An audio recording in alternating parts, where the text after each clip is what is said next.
نحمده ونصلي على رسوله الكريم أما بعد فأعوذ بالله من الشيطان الرجيم بسم الله الرحمن الرحيم رب اشرح لي صدري ويسر لي أمري واحلل عقدة من لساني يفقهوا قولي ربنا زدنا علما اللهم فقهنا في الدين آمین یا رب العالمین۔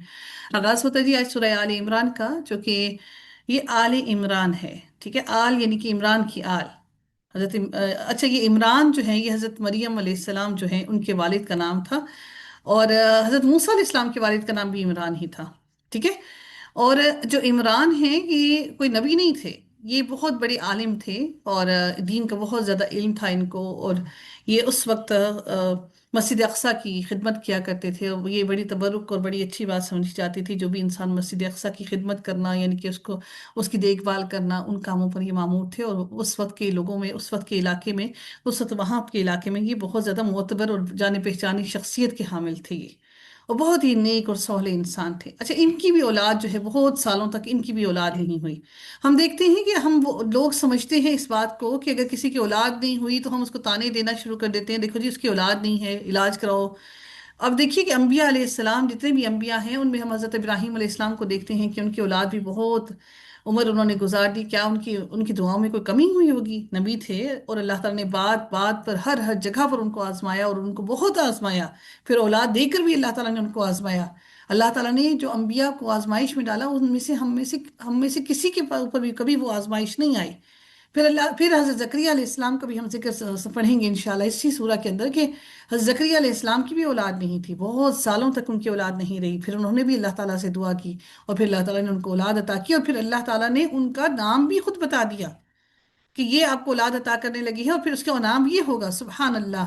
پھر یہ جو عمران ہیں، حضرت عمران، اگر ہم حضرت ان کو اس لیے کہہ رہے ہیں کہ ہم ان کو تعظیم کے طور پر ایک عزت کے لحاظ سے ہم ان کو کہہ رہے ہیں، لیکن وہ کوئی نبی نہیں تھے، ان کی بھی اولاد بہت سالوں تک نہیں ہوئی۔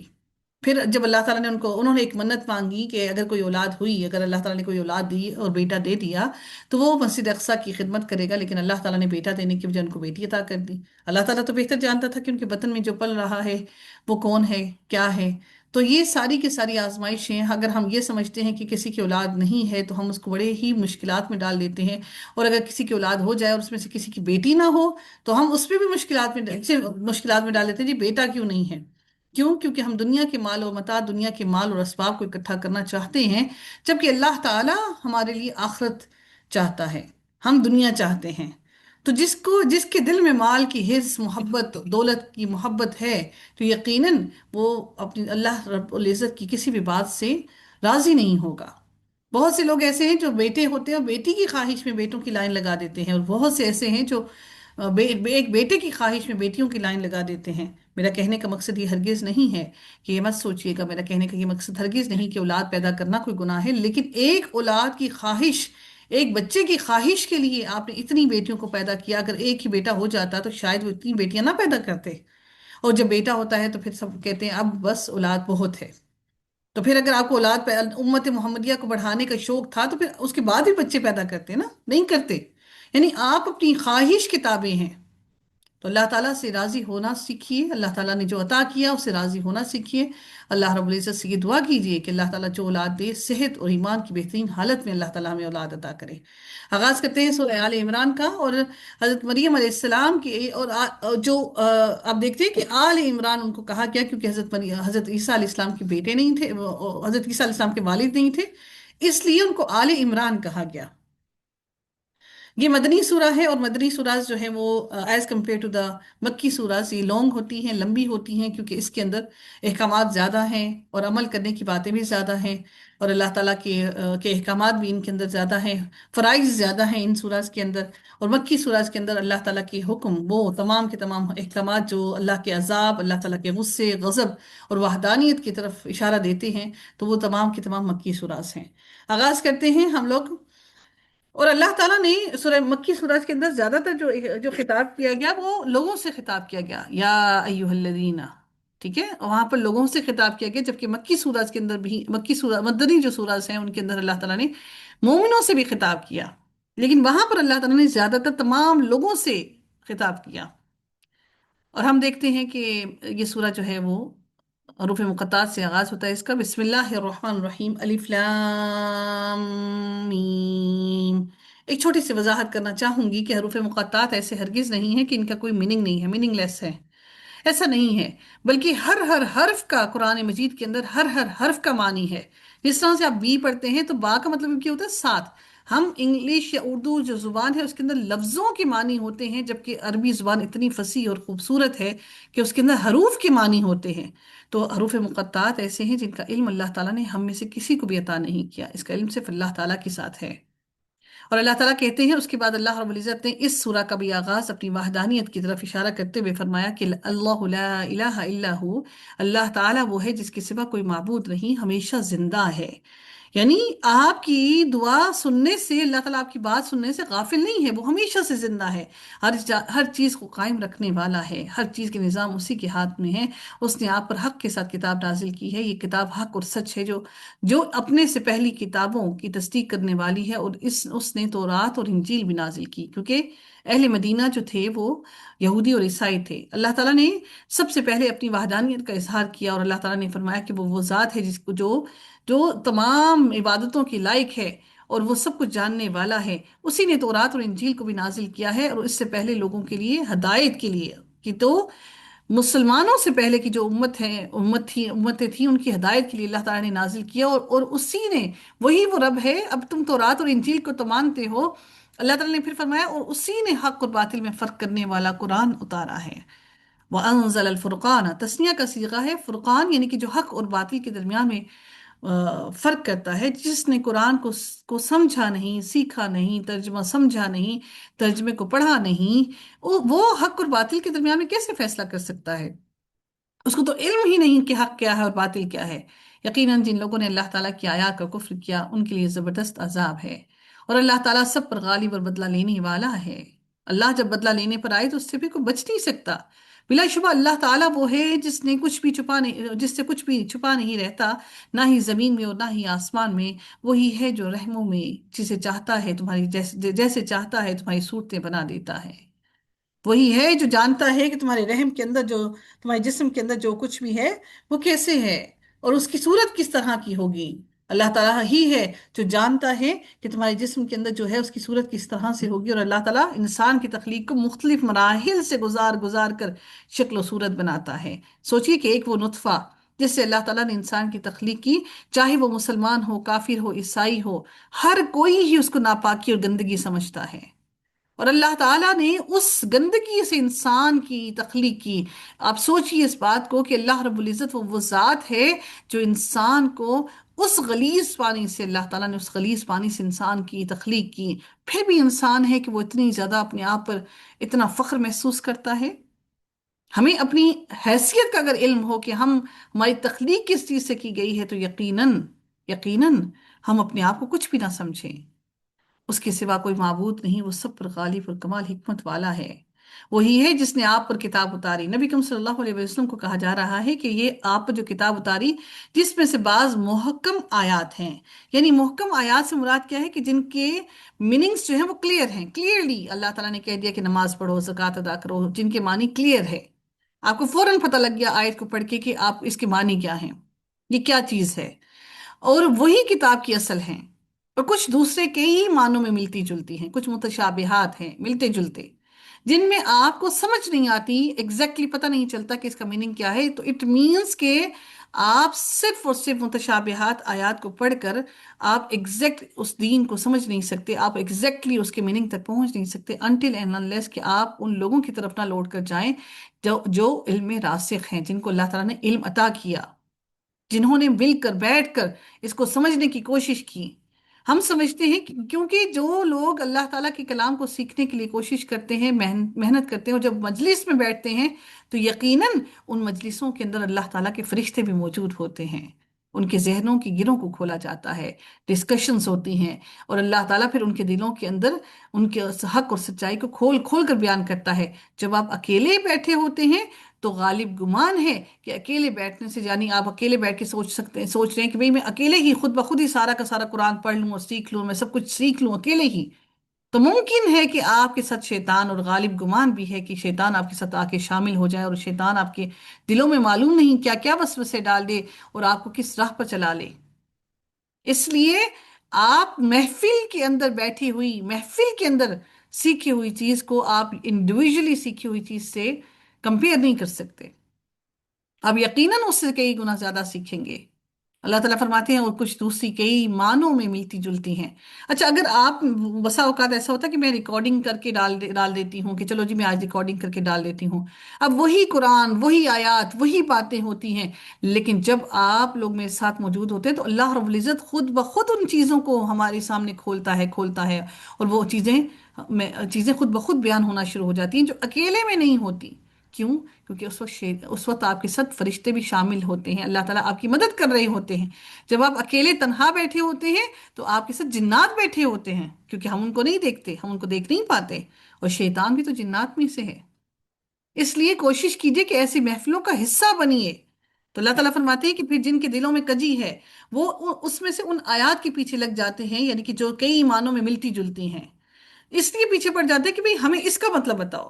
جیسے ابھی فار ایگزامپل اگر میں نے جیسے کوئی بات کہہ دی، فار ایگزامپل ہمارے لیے اتنا ہی کہہ دینا ہی کافی تھا، بلکہ کچھ دن پہلے ایک نے سوال کیا کہ اصحاب کہف کے نام بتا دیے، اور انہیں کہا گیا کہ ان اصحاب کہف کے نام لکھ کر پتہ نہیں تعویذ بنا کر دیں، یا اس کو بچے کو اس کا دم کریں تو بچہ جو ہے آپ کو وہ صحیح بات سننا شروع ہو جائے گا۔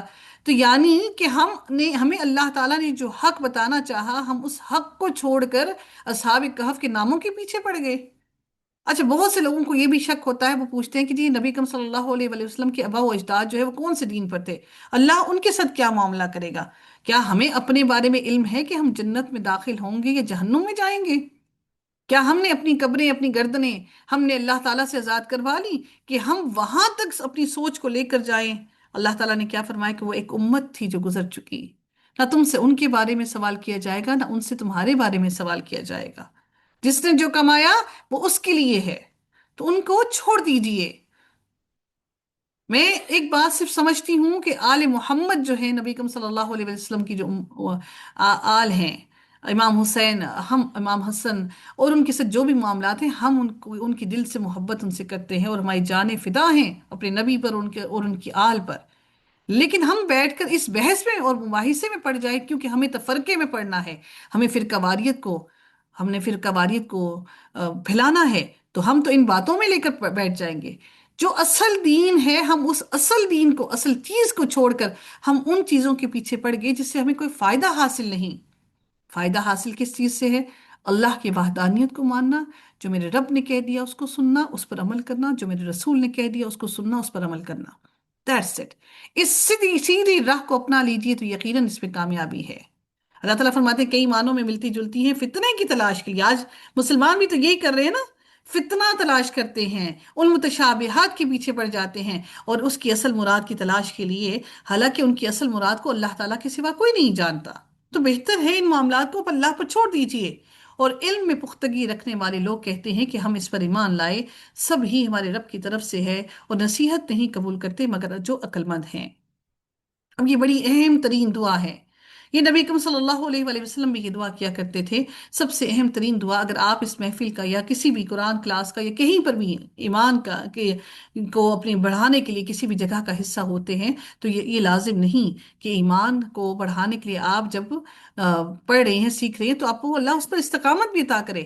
نبی اکرم صلی اللہ علیہ وآلہ وسلم نے فرمایا کہ انسان کا دل اللہ تعالیٰ کی انگلیوں کے درمیان میں ہے، وہ جس طرف چاہتا ہے اس کو پھیر دیتا ہے۔ یعنی اللہ چاہے تو تمہارے دل کو ہدایت کی طرف لے جائے، اور اللہ چاہے تو تمہارے دل کو گمراہی کی طرف لے جائے۔ تو اللہ تعالیٰ یہ دعا کیا ہے؟ ربنا لا تزغ قلوبنا بعد اذ هديتنا وهب لنا من لدنك رحمة انك انت الوهاب۔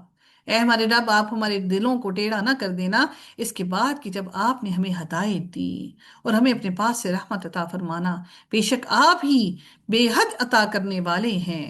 ربنا انک جامع الناس لیوم لا ریب فیہ۔ اے ہمارے رب، بلا شبہ آپ ہی لوگوں کو اس دن جمع کرنے والے ہیں جس میں کوئی شک نہیں۔ بے شک اللہ تعالیٰ وعدہ خلافی نہیں کرتا۔ یقیناً جن لوگوں نے کفر کیا، ان کے مال اور ان کی اولادیں اللہ تعالیٰ کی پکڑ سے ہرگز کچھ بھی ان کے کام نہ آئیں گی۔ آپ کو لگتا ہے آپ اپنی اولاد پہ اتنی محنت، اتنی کوشش، سب کچھ کر رہے ہیں، تو اللہ کی پکڑ سے یہ اولاد، یہ مال کچھ کام نہ آئے گا، اور وہی لوگ آگ کا ایندھن ہیں۔ ہم نے اپنی اولاد کے لیے سب کچھ ہی بھول بیٹھے، ہم نے اپنے آپ کو تھکا دیا، مار دیا، اپنی چیزوں کو، سب کچھ، اپنی دنیا کو، اپنی لائف کو چھوڑ دیا صرف اولاد کو خوش کرنے کے لیے۔ ایٹ دا اینڈ کیا ہوتا ہے؟ بیٹیوں کی شادیاں کی تو بیٹیاں اپنے اپنے شوہروں کے ساتھ مست اپنی زندگی میں خوش، اور ماں باپ کو دیکھا ہی نہیں، ماں باپ بیمار ہیں، تکلیف میں ہیں، جیسے بھی ہیں۔ بیٹوں کی شادیاں کی، وہ اپنی بیویوں کو لے کر چل پڑے۔ تو آپ کی وہ ساری زندگی کی محنت، وہ آپ کی ساری زندگی کا وقت کہاں گیا؟ کیوں؟ کیونکہ اللہ تعالیٰ کے لیے وقت نہ دیا، جس کا سب سے زیادہ حق تھا، جس نے سانسیں عطا کی، جس نے زندگی کا ہر لمحہ عطا کیا۔ ہم اس سے غافل رہ گئے تو اللہ تعالیٰ ہماری زندگی میں برکتیں کہاں سے دیتا؟ بہت سے لوگ کہتے ہیں جی ہمارے پاس وقت نہیں ہے، وقت نہیں ہے، ہمارے پاس ٹائم نہیں ہے۔ کس کے لیے ٹائم نہیں ہے؟ اللہ کے لیے ٹائم نہیں ہے؟ کیا یہ بات سوچتے ہوئے بھی دل کانپتا نہیں ہے کہ ہمارے پاس ٹائم نہیں ہے؟ کیا مطلب آپ کے اوپر موت کا فرشتہ کھڑا ہے اور آپ کے پاس ٹائم نہیں ہے؟ جس رب نے سانس دی اور آپ کی ہماری ہر ہر سانس جس کی قرضدار ہے، ہمارے پاس اس رب کے لیے وقت نہیں ہے؟ اب اللہ تعالیٰ فرماتے ہیں جیسے فرعون کی قوم کا اور ان سے پہلوں کا حال ہوا، جنہوں نے ہماری آیات کو جھٹلایا تو اللہ تعالیٰ نے انہیں ان کے گناہوں کے باعث پکڑ لیا، اور اللہ تعالیٰ سخت عذاب دینے والا ہے۔ آپ ان لوگوں سے کہہ دو جنہوں نے کفر کیا، ان قریب تم مغلوب کیے جاؤ گے، یعنی کہ کیا کیے جائے گا؟ تمہیں مغلوب کیا جائے گا، یعنی کہ تمہیں شکست دی جائے گی، اور جہنم کی طرف اکٹھے کیے جاؤ گے۔ وہ بہت ہی برا ٹھکانہ ہے۔ اللہ تعالیٰ سب کو اکٹھا کر کے ہانک کر فرشتے ان کو لے کر جائیں گے، کہیں راہ فرار نہ ہوگی، زمین بالکل سیدھی ہوگی۔ یہ زمین، اللہ تعالیٰ اس زمین کو ختم کر کے پھر دوبارہ سے اللہ تعالیٰ ایک زمین بچھائیں گے جو بالکل سفید ہوگی، کیونکہ سفیدی کے اوپر چھوٹا سا بھی داغ نظر آتا ہے۔ ہر انسان ننگے بدن کے ساتھ اللہ تعالیٰ کے سامنے کھڑا ہوگا، بغیر لباس کے۔ کسی کو فکر ہی نہ ہوگی کہ لباس نہیں پہنا ہوا، کسی کو پتہ ہی نہیں ہوگا۔ یقیناً تمہارے ان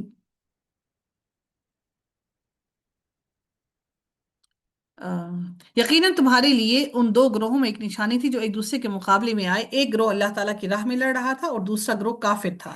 وہ کھلی آنکھوں سے انہیں اپنے سے دگنا دیکھتے تھے، اور اللہ تعالیٰ جس کو چاہتا ہے اپنی مدد سے قوت پہنچاتا ہے۔ اب یہاں پر جو بات کی جا رہی ہے وہ کس کی بات کی جا رہی ہے؟ یہاں پر جنگ کی بات کی جا رہی ہے۔ وہ جنگ کیا تھی کہ اللہ تعالیٰ نے جو یہاں پر جو اللہ تعالیٰ نے ارشاد فرمایا کہ پہلے تو اللہ تعالیٰ نے یہودیوں کا انجام ہمیں بتایا کہ یہودیوں کے ساتھ کیا معاملہ اللہ تعالیٰ کرے گا، اور اب یہاں پر جس جنگ کا ذکر کیا جا رہا ہے وہ کیا ہے کہ اس آیت میں کافروں کے بارے میں کہا جا رہا ہے کہ اس میں اللہ تعالیٰ نے بدر کے میدان میں، میدان جنگ کا نقشہ اللہ تعالیٰ نے پورا بیان کیا کہ مسلمان تعداد میں تہائی سے، یعنی کہ ون تھرڈ، یعنی کہ اس سے بھی کم تھے، یعنی 313 تھے۔ اور یہ کیا ہوا کہ یہ وہی تعداد تھی جو طالوت کی لشکر کی تھی۔ یاد ہے آپ کو طالوت اور جالوت، اور طالوت کے جو پچھلے پارے میں ہم نے کل پڑھا تھا، جالوت اور طالوت کی لڑائی ہوئی تھی۔ تو ان 313 کی تعداد بھی اتنی ہی تھی جتنی طالوت کی لشکر کی تھی، جبکہ مشرکین مکہ کی تعداد اس وقت 1000 تھی میدان جنگ میں۔ اور ایک سب سے اہم ترین بات کہ مسلمانوں کے پاس اتنا جنگی سامان بھی نہیں تھا۔ میدان جنگ میں اللہ تعالیٰ نے قلیل ہونے کے باوجود جو اللہ کے تابع اور فرما بردار لوگ تھے ان سب کو فتح عطا کی۔ میدان بدر میں رسول اللہ صلی اللہ علیہ وسلم نے مسلمانوں کو اس انداز سے کھڑا کیا، ان کی ایسے صفیں باندھی تھیں کہ وہ کافروں کو اپنی اصل تعداد سے دو گنا دگنے نظر آتے تھے۔ یہ بھی مصلحت تھی، یعنی جنگی میدان میں جب جائیں تو آپ اپنی پوری تدابیر کے ساتھ جائیں، اور یہ آپ صلی اللہ علیہ وسلم کی ایک جنگی تدبیر تھی۔ اگرچہ کہ مسلمان تعداد، جنگی اسلحے اور سامان خوراک کے لحاظ سے کافروں کے مقابلے میں بہت ہی کمزور تھے، لیکن اللہ تعالیٰ نے مسلمانوں کی مدد فرمائی، اور اللہ تعالیٰ نے مسلمانوں کو، رب کائنات نے مسلمانوں کو فتح نصیب فرمائی۔ یہ جو میدان بدر تھا نا، یہ ایک ریتلا میدان تھا، بالکل ریت سے بھرا ہوا، مگر کافروں نے پہلے پہنچ کر پکی زمین پر قبضہ جما لیا تھا، اور مسلمانوں کے پڑاؤ کے لیے سوائے ریتلے میدان کے کچھ نہ تھا۔ اب اللہ تعالیٰ کی جو مدد تھی مسلمانوں کے لیے یوں شامل حال ہوئی۔ اللہ نے کیسے مدد کی کہ ہوا چل پڑی، جس کا رخ، ہوا کا رخ کس کی طرف تھا؟ کفار کی لشکر کی طرف تھا۔ ریت اڑ اڑ کر ان کی آنکھوں میں، ان کی کیمپوں میں اور ہر جگہ پر پہنچ رہی تھی۔ پھر بعد میں کیا ہوا کہ پھر بعد میں بارش ہو گئی تو کفار کے پڑاؤ کے مقام پر پھسلن پیدا ہو گئی۔ سیدھی اس پر تھے نا، انہوں نے کہا ہم پکی زمین پر آئیں گے تو مشکل نہیں ہوگی، تو ان کی جگہ پر کیا ہوا کہ پھسلن پیدا ہو گئی، اور مسلمانوں کے پاؤں پھسلنے کے بجائے جمنے لگے، مزید پختہ ہو گئے۔